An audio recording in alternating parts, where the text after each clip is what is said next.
మన ప్రభు అయిన యేసుక్రీస్తు నామంలో మీ అందరికీ వందనాలు. ఈ జాన్ హోసన్నా మినిస్ట్రీ నిర్వహిస్తున్న డైలీ బైబిల్ క్విజ్ కార్యక్రమానికి మీ అందరికీ హృదయపూర్వక స్వాగతం. ఈ కార్యక్రమం యొక్క ముఖ్య ఉద్దేశం కేవలం ప్రశ్నలు అడగడం, సమాధానాలు చెప్పడం మాత్రమే కాదు, దేవుని వాక్యాన్ని లోతుగా అర్థం చేసుకోవడం, ఆ వాక్యాన్ని మన జీవితాల్లో అన్వయించుకోవడం మరియు ప్రతిరోజు బైబిల్ చదివే అలవాటు పెంపొందించడం. ఈరోజు మనం అపోస్తలుల కార్యములు 1వ అధ్యాయం నుండి 5 ఆలోచింపజేసే ప్రశ్నలు నేర్చుకోబోతున్నాం. మీకు తెలిసిన సమాధానాన్ని కామెంట్ చేయండి. నేను 10 సెకండ్లు సమయం ఇస్తాను. సరైన సమాధానాన్ని, దాని అర్థాన్ని, మన జీవితానికి అది చెప్పే సందేశాన్ని కలిసి తెలుసుకుందాం. మరి ప్రార్థనతో ఈ కార్యక్రమాన్ని ప్రారంభించుకుందాం. ప్రేమగల తండ్రి, పరిశుద్ధుడైన దేవానికి స్తోత్రాలు చెల్లిస్తున్నామయ్యా. దేవా, ఆన్లైన్ పరిచర్యను మీరు ఆశీర్వాదకరంగా మీరు మార్చండి. అనేక మంది దేవా ఆత్మ సంబంధ విషయంలో ఎదిగింపబడినట్లుగా మీరు కార్యాలు జరిగించండి. ఈ పరిచర్యను నలుదిశలుగా మీరు ఆశీర్వాదకరంగా మీరు మార్చి నీ ఘనమైన నామానికి మహిమ తెచ్చుకోమని యేసు నామములో అడుగుచున్నాము తండ్రి, ఆమేన్. ఆమేన్. ప్రియులారా, అపోస్తలుల కార్యముల గ్రంథాన్ని లూకా గారు రాశారు. అదే లూకా సువార్తను రాసిన రచయిత.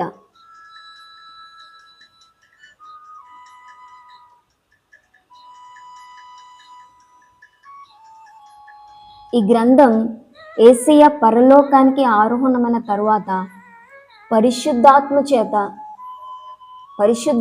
శక్తి ద్వారా సంఘం ఎలా ప్రారంభమైందో మనకి వివరిస్తుంది.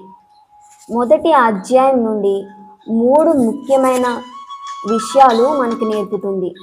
యేసు తన శిష్యులకు చివరి బోధలు చేయడం, పరిశుద్ధాత్మ వాగ్దానం చేయడం, అదేవిధంగా శిష్యులు ఏక మనసుతో ప్రార్థనలో ఎదురు చూడడం. ఈ అధ్యాయం మొత్తం ఒక గొప్ప సత్యాన్ని మనకి నేర్పిస్తుంది. దేవుడు తన పనికి పిలిచిన వారిని ముందుగా సిద్ధపరుస్తాడు. ఇప్పుడు మనం మొదటి ప్రశ్నకు వెళ్దాం.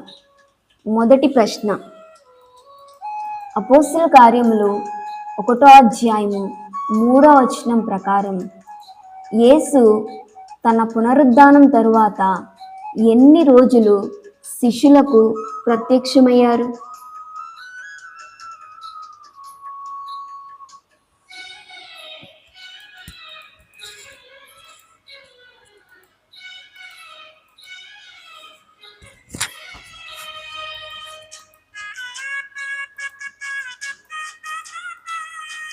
సమాధానాన్ని కామెంట్ సెక్షన్లో ఇవ్వండి. సమాధానం 40 సంవత్సరాలు. ఆయన శ్రమ పడిన తరువాత 40 దినముల వరకు వారికి అగుపడుచు దేవుని రాజ్య విషయములను గూర్చి బోధించుచు అనేక ప్రమాణములను చూపి వారికి తన్ను తాను సజీవులుగా కనుపరుచుకొనెను. అపోస్తలుల కార్యములు 1వ అధ్యాయం 3వ వచనం. యేసయ్య శిలువపై మరణించారు. 3వ రోజున పునరుద్ధానుడయ్యాడు. పునరుద్ధానం జరిగిన వెంటనే ఆయన పరలోకానికి వెళ్ళలేదు. 40 రోజుల పాటు తన శిష్యులకు అనేక మార్లు ప్రత్యక్షమయ్యారు. ఎందుకంటే వారు ప్రపంచమంతటికి సువార్త ప్రకటించబోతున్నారు. అందుకే వారు యేసు నిజంగా తిరిగి లేచాడనే నమ్మకంలో స్థిరపడాలి. ఈ 40 రోజులు వారి విశ్వాసాన్ని బలపరిచిన రోజులు. బైబిల్లో 40 అనే సంఖ్య చాలా ప్రత్యేకమైంది. నోవాహు కాలంలో 40 రోజులు వర్షం పడింది. మోషే 40 రోజులు సినాయి పర్వతంపై ఉన్నాడు. యేసయ్య 40 రోజుల అరణ్యంలో ఉపవాసం చేశారు. ఇప్పుడు పునరుద్ధానం తర్వాత కూడా 40 రోజులు శిష్యులతో ఆయన ఉన్నారు. దీని ద్వారా ఒక గొప్ప సత్యం తెలుస్తుంది. దేవుడు గొప్ప పని చేయించే ముందు తన ప్రజలను సిద్ధపరుస్తాడు. యేసు తన శిష్యులకు కేవలం సమాచారం ఇవ్వలేదు, వారి విశ్వాసాన్ని నిర్మించాడు, వారి భయాన్ని తొలగించాడు, వారి పిలుపును గుర్తు చేశాడు. మన జీవితంలో కూడా కొన్నిసార్లు దేవుడు నన్ను ఎందుకు ఇంతకాలం ఎదురు చూడమంటున్నాడు అని అనిపిస్తుంది. ఈ వచనం మనకు చెప్తోంది ఏంటంటే, దేవుడు ఆలస్యం చేయడం లేదు, ఆయన నిన్ను సిద్ధం చేస్తున్నాడు. ఈరోజు నీవు ఎదురు చూస్తున్న సమయం రేపు దేవుడు నిన్ను ఉపయోగించే పునాదిగా మారొచ్చు. దేవుడు ప్రస్తుతం నీ జీవితంలో ఏ పనికి సిద్ధం చేస్తున్నాడు? ఒకసారి మీ హృదయాన్ని పరిశీలించుకోండి. రెండవ ప్రశ్న, అపోస్తలుల కార్యముల గ్రంథం 1వ అధ్యాయం 4వ వచనం 5వ వచనం ప్రకారం యేసు శిష్యులకు యెరూషలేమును విడిచి వెళ్ళొద్దని ఎందుకు చెప్పారు?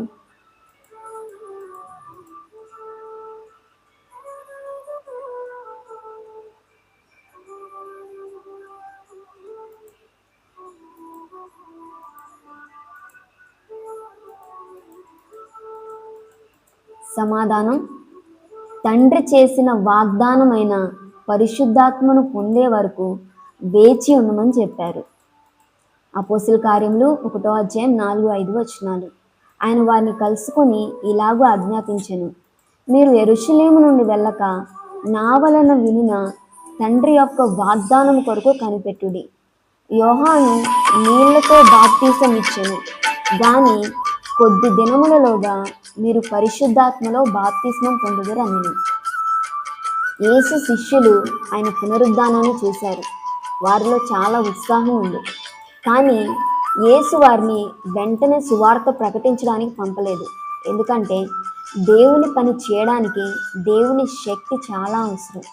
అందుకే పరిశుద్ధాత్మ వచ్చే వరకు యెరూషలేములో ఉండమని ఆజ్ఞాపించారు. ప్రియులారా, ఈ వచనం మనకి సహనాన్ని నేర్పుతుంది. శిష్యులు సిద్ధంగా ఉన్నారు, కానీ దేవుని సమయం ఇంకా రాలేదు. మనకు కూడా చాలాసార్లు మంచి కోరికలు ఉంటాయి, కానీ దేవుడు కొన్నిసార్లు ఇంకా వేచి ఉండు అని చెప్తారు. ఆ నిరీక్షణ కాలం వృధా కాదు, అది దేవుడు స్థిరపరిచే సమయం. మనం కూడా ప్రభువా ఎందుకు ఇంకా సమాధానం ఇవ్వలేదు అని అడుగుతుంటాం. ఈ వచనం మనకి గుర్తు చేసేది ఏంటంటే, దేవుని సమయం ఎప్పుడు సరైనదే. మన పని ప్రార్థిస్తూ విశ్వాసంతో ఎదురు చూడడమే. ఒకసారి ఆలోచన చేయండి, నేను దేవుని సమయాన్ని నమ్ముతున్నానా లేక తొందరపడుతున్నానా అని. మూడవ ప్రశ్న, అపోస్తలుల కార్యముల గ్రంథం 1వ అధ్యాయం 8వ వచనం ప్రకారం పరిశుద్ధాత్మ మీ మీదికి వచ్చినప్పుడు మీరు ఏమవుతారని యేసు చెప్పారు?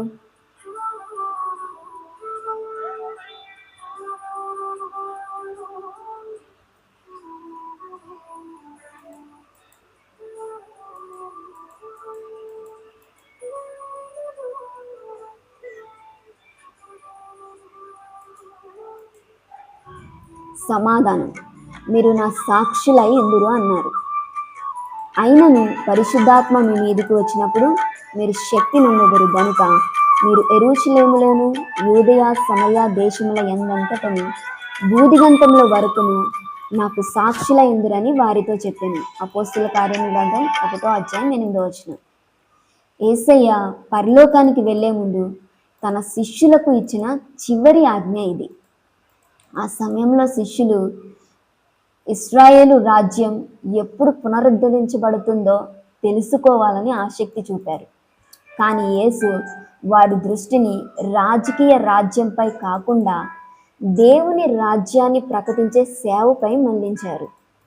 ఈ వచనంలో 2 ముఖ్యమైన మాటలు ఉన్నాయి. మొదటిది శక్తి. ఇది మనిషి శక్తి కాదు, ఇది పరిశుద్ధాత్మ ఇచ్చే శక్తి. రెండవది సాక్షులు. సాక్షి అంటే కేవలం బైబిల్ గురించి మాట్లాడేవారు కాదు, తన జీవితంలో యేసుని చూపించేవారు. పేతురు ఒకప్పుడు భయంతో యేసుని 3 సార్లు ఎరుగునని చెప్పారు. కానీ పరిశుద్ధాత్మ వచ్చిన తర్వాత అదే పేతురు వేల మందికి సువార్త ప్రకటించారు. మారింది పేతురు కాదు, అతనిలో పనిచేసిన పరిశుద్ధాత్మ దేవుడు. మనలో చాలామంది నేను దేవుని పని చేయడానికి అర్హుణ్ణి కాదు అని అనుకుంటారు. దేవుడు కూడా అదే చెప్తున్నాడు, నీవు ఒంటరిగా ఏమీ చేయలేవు. అందుకే ఆయన పరిశుద్ధాత్మను మనకిచ్చారు. మన బలంపై కాదు, దేవుని ఆత్మపై ఆధారపడాలి. ఈరోజు మీ కుటుంబ సభ్యులు, మీ స్నేహితులు, మీతో పాటు పనిచేసేవారు మీ జీవితాన్ని చూసి యేసుని గుర్తించగలుగుతున్నారా? ఇదే నిజమైన సాక్ష్యం. 4వ ప్రశ్న, అపోస్తలుల కార్యములు 1వ అధ్యాయం 11వ వచనం ప్రకారం దేవదూతలు శిష్యులకు ఏ గొప్ప నిరీక్షణను గుర్తు చేశారు?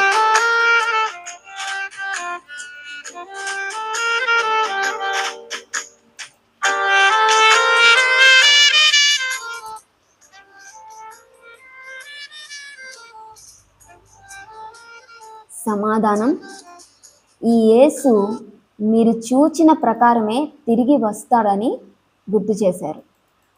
అపోస్తలుల కార్యములు 1వ అధ్యాయం 11వ వచనంలో ఈ విధంగా ఉంది, గల్లీలారా, మీరు ఎందుకు నిలిచి ఆకాశం వైపు చూచున్నారు? మీ యొద్ద నుండి పరలోకమునకు చేర్చబడిన ఈ యేసు పరలోకమునకు వెళ్ళుట మీరు ఏ విధంగా చూచితిరో ఆ విధంగానే తిరిగి వచ్చుట మీరు చూస్తారు. యేసు పరలోకానికి ఆరోహణమైన తరువాత శిష్యులు ఆశ్చర్యంతో ఆకాశం వైపు చూస్తూ నిలబడ్డారు. అప్పుడు 2 దేవదూతలు వారికి ఒక గొప్ప సత్యాన్ని గుర్తు చేశారు. అదేంటంటే, యేసు వెళ్ళిపోయాడని మీరు నిరాశపడవద్దు, ఆయన మళ్ళీ వస్తారు. ఈ వాగ్దానం మొదటి సంఘానికి గొప్ప ఆశనిచ్చింది. యేసు రెండవ రాక క్రైస్తవ విశ్వాసంలో అత్యంత ముఖ్యమైన సత్యాల్లో ఒకటి. ఆయన మొదటిసారి పాపుల రక్షణ కోసం వచ్చారు, రెండోసారి తన మహిమలో రాజుగా వస్తాడు. ఈ సత్యం మనలో భయాన్ని కాదు, సిద్ధపాటు కలిగించాలి. మనం ప్రతిరోజు ఇలా జీవించాలి, ప్రభువా, నీవు ఈ రోజే వచ్చినా నేను సిద్ధంగా ఉండాలి. ప్రతి నిర్ణయం, ప్రతి మాట, ప్రతి పని ప్రభువు రాకను గుర్తించుకొని జీవించేలా ఉండాలి. మనం యేసు రాక గురించి మాట్లాడుతున్నామా, లేక ఈ లోక విషయాల్లోనే పూర్తిగా మునిగిపోయామా? యేసయ్య మళ్ళీ వస్తారు అనే సత్యం మన జీవితాన్ని మార్చాలి.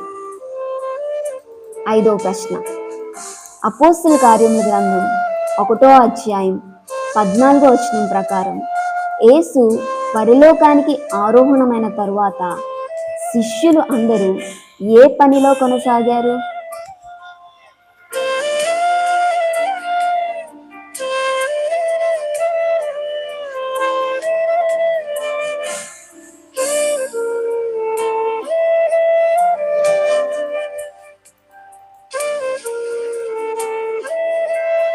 సమాధానం, వారు ఏక మనసుతో ప్రార్థనలో కొనసాగారు.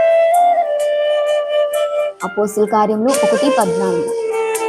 వీరందరూ, వీరితో కూడా కొందరు స్త్రీలను, యేసు తల్లి అయిన మరియయు ఆయన సహోదరులను ఏక మనసుతో ఎడతెగక ప్రార్థన చేయుచుండిరి. యేసయ్య పరలోకానికి వెళ్ళారు, పరిశుద్ధాత్మ ఇంకా రాలేదు. ఇది శిష్యులకి ఒక నిరీక్షణ సమయం. వారు భయపడలేదు, వారు విడిపోయి తమ తమ ఇళ్లకు వెళ్ళలేదు. వారు ఒక చోట చేరి ఏక మనసుతో ప్రార్థించారు. పెంతెకొస్తు దినాన పరిశుద్ధాత్మ దిగి వచ్చే ముందు వారి హృదయాలను ప్రార్థన ద్వారా దేవుడు సిద్ధపరిచాడు. ఇక్కడ ఒక గొప్ప ఆత్మీయ సత్యం ఉంది. బైబిల్లో అనేక గొప్ప కార్యాలకు ముందు ప్రార్థన కనిపిస్తుంది. యేసు కూడా పరిచర్య ప్రారంభించే ముందు ప్రార్థించారు. శిష్యులు కూడా పరిశుద్ధాత్మను పొందే ముందు ప్రార్థించారు. అంటే ప్రార్థన దేవుని చేయిని కదిలించదు, ప్రార్థన మన హృదయాన్ని దేవుని చిత్తానికి సిద్ధపరుస్తుంది. ఏక మనసుతో అనే మాట చాలా ముఖ్యమైనది. వారికి వేరు వేరు స్వభావాలున్న ఒకే లక్ష్యం ఉంది, దేవుని చిత్తం నెరవేరాలని. మన కుటుంబంలో, మన సంఘంలో, మన పరిచర్యలో ఎక్కడైనా కానీ మనం ఐక్యతతో కూడిన ప్రార్థన ఉంటే దేవుడు గొప్ప కార్యాలు చేస్తాడు. కేవలం పనులు చేస్తే సరిపోదు, ప్రార్థనతో చేసే పని ఫలితాన్ని ఇస్తుంది. ఆలోచించండి, నా జీవితంలో ప్రార్థన ఒక అలవాట, లేక సమస్య వచ్చినప్పుడు మాత్రమే నేను చేసే పని? ఈరోజు మనం కేవలం 5 ప్రశ్నలకు సమాధానాలు మాత్రమే చెప్పలేదు. దేవుడు అపోస్తలుల కార్యంలో 1వ అధ్యాయం ద్వారా మనకు 5 గొప్ప పాఠాలు నేర్పించారు. దేవుడు ఉపయోగించే ముందు సిద్ధం చేస్తాడు. యేసు 40 రోజుల పాటు శిష్యులను సిద్ధపరిచారు.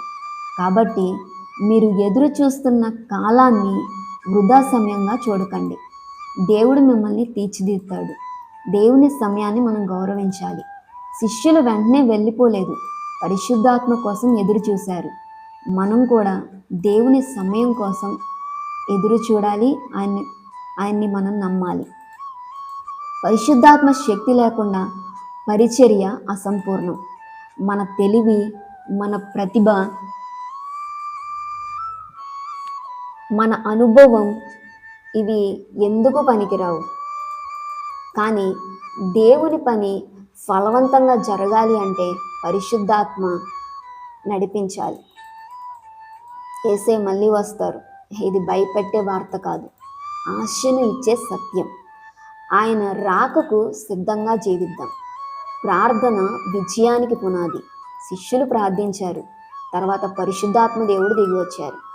మన జీవితంలో కూడా ప్రార్థనకు మొదటి స్థానం ఇవ్వాలి.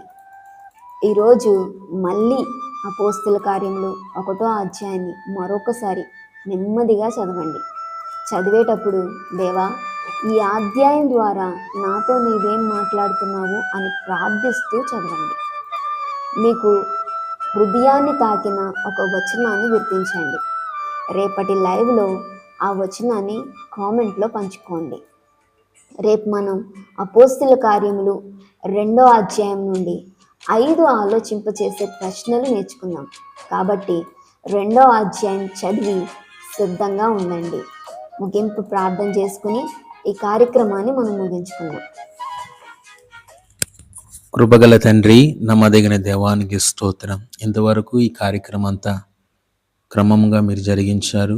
లైవ్లో పాల్గొన్న ప్రతి ఒక్క బిడ్డలని ఇంకా ఆత్మ సంబంధాల విషయాలు ఎదిగింపు చేసి ఇంకా అనేక నిజాలు తెలుసుకోవడానికి కూడా కృప చూపమని నజరేయుడైన యేసు నామములో అడుగుచున్నాము తండ్రి. ఆమేన్, ఆమేన్. అందరికీ వందనాలు.